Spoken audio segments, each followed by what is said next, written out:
Here's the top stories for December 10th. Former lawmaker Zaldy Co's passport has been canceled, according to President Marcos.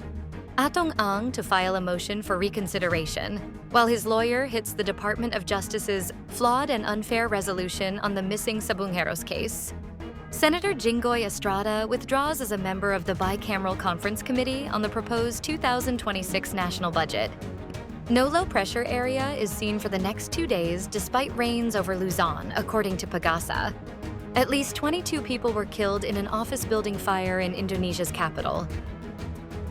Former lawmaker Zaldy Co's passport has been canceled, President Marcos bared. In a video report on Wednesday, December 10th, Marcos said the passport of Co has been canceled, preventing him from further hiding over allegations of corruption in connection to the flood control anomalies. With the development, Marcos instructed the Department of Foreign Affairs and the Philippine National Police to ensure that Co will no longer be able to hide in other countries. So I instructed the Department of Foreign Affairs, including the PNP, to coordinate with our embassies in other countries to ensure that the one we are going after can no longer hide in their countries, Marcos said. And if he ever goes there, they can report it to us so that we can finally bring him back here in the Philippines, Marcos added. Co was suspected to be in Portugal prior to the cancellation of his passport. The legal counsel of Charlie Atong Ang lambasted the resolution of the Department of Justice to charge the businessman in connection with the cases involving the disappearance of more than 30 cockfighting aficionados, or the controversial missing sabungeros case. Lawyer Gabriel Villarreal said they will likely file a motion for reconsideration to ask the DOJ to reverse its decision to include his client in the charge sheet for cases of kidnapping with homicide and kidnapping with serious illegal detention. He described the DOJ resolution as deeply flawed and grossly unfair to the accused. Senator Jinggoy Estrada withdrew as a member of the Bicameral Conference Committee on the proposed 2026 national budget.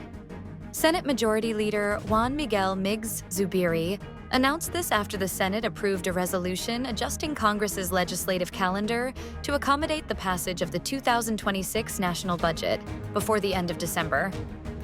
Estrada was designated earlier by the Senate as one of the members of the Bicameral Conference Committee that would thresh out the differing provisions in the Senate and the House of Representatives version of the 2026 national budget. Zubiri read the letter of request submitted by Estrada during the Senate plenary session on Tuesday, December 9th, saying that the latter asked to be withdrawn as a member of the bicam. Zubiri clarified then that the Senate's decision to designate Estrada as one of the members of the Bicameral Conference Committee is because it is automatically given to the Senate Finance Committee chairperson and vice chairpersons of its subcommittees. Sato then moved to approve Estrada's request and withdrew his designation in the Bicameral Conference Committee.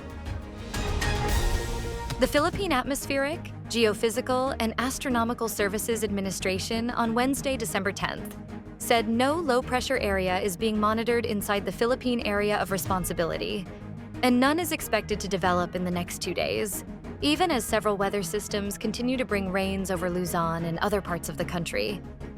PAGASA weather specialist Loredin de la Cruz Galicia said the Bureau is not monitoring any developing cyclone or LPA. Despite the absence of a weather disturbance, Galicia said rains will persist due to the shear line affecting portions of central and northern Luzon. The State Weather Bureau said the northeast monsoon, or amihan, is also enhancing cloudy skies, light rains, and cooler temperatures across large parts of northern Luzon. A fire ripped through an office building in Indonesia's capital, Jakarta, on Tuesday, killing at least 22 people, including a pregnant woman, police said.